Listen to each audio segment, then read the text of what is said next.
Et on commence par ces images. Regardez l'exposition Toutankhamon à la Villette à Paris. Et vous y étiez évidemment, Juliette Smeralda, bonsoir. Bonsoir. L'Égypte n'a aucun secret pour vous et vous le partagez dans cet ouvrage, Cheveux d'appoint, perruques, tissage, rajout, de l'Égypte antique à nos jours aux éditions Assamala. Question pour ceux qui ne le savaient pas déjà, Toutankhamon, est-ce que le célèbre pharaon était noir ? Eh bien, c'est justement la question, on va dire, problématique par rapport aux égyptologues occidentaux qui soutiennent qu'il était blanc ou qu'il était métis. Mais pour vous? Et pour moi, je crois que j'ai tranché dans l'ouvrage. J'ai fait le choix de... Bah, dites-le aux téléspectateurs. Non, Alors. pour moi, Toutankhamon, ben, quand on voit ses parents, c'est ce qu'on appelle un kamite aujourd'hui, un Remetou de l'Égypte antique, parce que les Égyptiens Un kamite, anciens, un négro c'est africain. un Africain noir, comme on veut, mais il s'était donné des noms. Et les Égyptiens anciens s'appelaient en réalité Remetou. Donc j'ai utilisé bien le vocabulaire que eux utilisaient aussi pour se désigner. Alors, selon vous, il était noir, tout comme l'ensemble de l'Égypte Comme ancienne, en l'ensemble fait. de... Oui, si on considère la question à partir des dynasties, toutes les premières dynasties sont négro-africaines, elles sont kamites, elles sont remetou. Et puis, à partir des invasions qui arrivent bien plus tard, quelques millénaires plus tard, bien, il y a des métissages en effet. Alors, comment expliquer cette interview du Point? Vous en parlez dans votre livre, daté du 11 avril 2019, lors de l'expo Toutankhamon à la Villette. Celle de l'égyptologue française Bénédicte Loyer, Toutankhamon, nouvelle victime du complotisme, point d'interrogation, où elle remet en cause l'africanité noire de l'Égypte antique. Théorie farfelue, complot noir, dit-elle, émise par des africano-centristes. Comment vous réagissez à cela? Mais je suis étonnée. J'ai l'impression que dans le monde de la recherche, beaucoup de ce type de ces problématiques avaient été résolues. En tout cas, qu'on avait, avec de grands chercheurs, fait un état des lieux, qu'il y avait eu le colloque du Caire, que Cheikh Anta Diop avait posé des bases de l'africanité, enfin, en tout cas, la camité des Remetou. Et puis là, on a l'impression que c'est une jeune chercheure, hein, une jeune égyptologue. On a l'impression que, eh bien, on régresse un peu dans des savoirs qui étaient bien établis, eh bien qu'on revient à des débats qui sont vraiment, à mon avis, dépassés et qu'il nous faudrait dépasser. Et donc, à l'aune de la difficulté qu'on a eue d'accepter que Toutankhamon soit blanc lors de cette exposition, eh bien, on a vu se révéler en fait un corps de chercheurs, d'égyptologues qui continuent à penser, à véhiculer l'idée que l'Égypte était sinon blanche, au moins métisse. Mais peut-être que le problème, c'est qu'ils n'avaient pas pris en compte le temps, comme vous le disiez, cette dynastie. Ils ne citent les Noirs que sous la 25e dynastie. C'est peut-être ça l'explication. Mais c'est ça le problème. Mais aussi, les Kamites le croient aussi. Beaucoup de Kamites pensent que l'Égypte, que le noir n'apparaît dans la lignée des pharaons que sous la 25e ou 26e dynastie.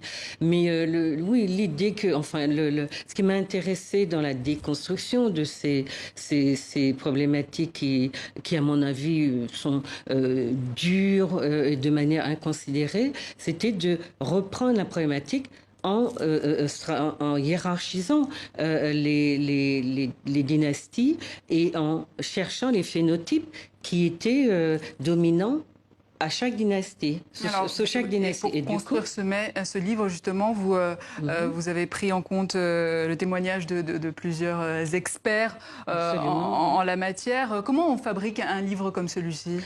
C'est une chose compliquée. J'ai dû faire une école d'égyptologie aussi pour bien comprendre d'abord les dynasties, la vision qu'avaient les Égyptiens ou les Remetou de leur esthétique, de leur corps, et tout ce que je trouve, bien sûr, en m'inspirant de beaucoup des travaux de Cheikh Anta Diop, mais de beaucoup d'autres chercheurs, y compris des Occidentaux. Et il s'agissait de montrer qu'à travers l'esthétique, qu'on ne pouvait pas avoir créé une esthétique qui prenait en compte la spécificité du cheveu crépus et de la peau noire si on ne le portait pas, on ne les portait pas à soi-même.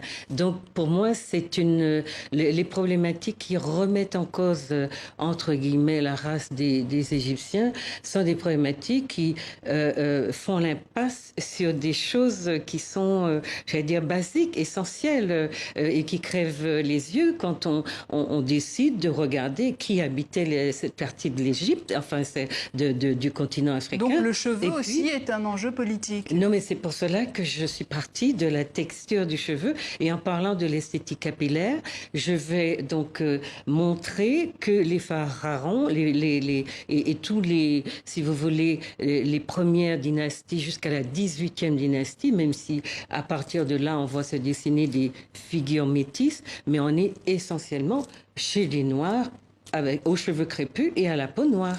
Question, le nez cassé du sphinx de Gizeh. Est-ce que vous avez la réponse? Non, on n'a pas de réponse. Et puis il y a plusieurs hypothèses en tout cas. Il y a beaucoup d'hypothèses, mais il y a en tout cas des chercheurs s'occupent aujourd'hui de comprendre pourquoi justement tous les pharaons noirs, nègres, comme on veut, ont le nez cassé. Et puisque ce sont d'ailleurs les Européens qui ont établi que les traits négroïdes, entre guillemets, étaient donc les nez épatés et les grosses lèvres, etc. Donc du coup, comme ils sont tous cassés aujourd'hui et qu'il est question de remettre en cause justement la camité des Rémétous, eh bien, la question se pose. Pourquoi est-ce que les nez sont cassés? Donc, il y a des chercheurs qui s'occupent de nous trouver des réponses, à mon avis, qui sont des réponses scientifiques. Voilà, parce que certains parlent même d'imposture scientifique, un blanchiment pathologique des héritiers de l'Égypte, un déni des Blancs. Pour Ivan Van Sertima, il s'agit d'un génocide culturel. En gros, l'histoire conventionnelle a ignoré les débats africains et leurs contributions, tout simplement. Mais jusqu'aux mathématiques, jusqu'aux momifications. Mais quand vous prenez les questions qui se posent aujourd'hui sur l'Égypte, sur l'apport des Noirs à la civilisation, on est toujours dans des débats très éculés, un refus assez systématique de reconnaître l'apport des Noirs au monde.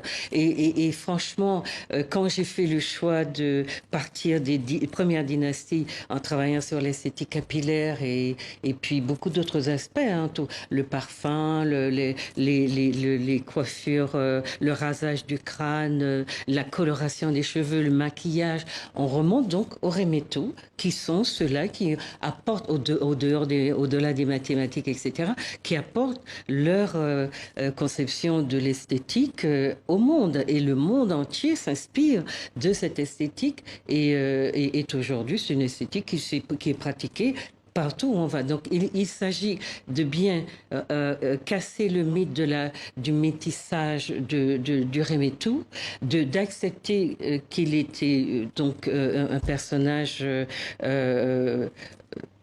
négroïde, si on veut. Ce sont des mots horribles inventés par les Occidentaux, mais en tout cas, on revient au terme kamite pour dire que donc il est investi d'une vision du monde, d'une spiritualité, d'une esthétique et d'un corps qui médiatise un peu sa présence au monde et sa vision de ce qu'est pour lui un environnement où il n'est pas dans des luttes raciales, dans une remise en cause. Et d'où l'importance du cheveu pour réhabiliter le peuple noir dans l'histoire de son continent. Juliette Esmeralda, merci. Je rappelle votre livre Cheveux d'appoint, perruque, tissage, rajout de l'Égypte antique à nos jours aux éditions Assamala.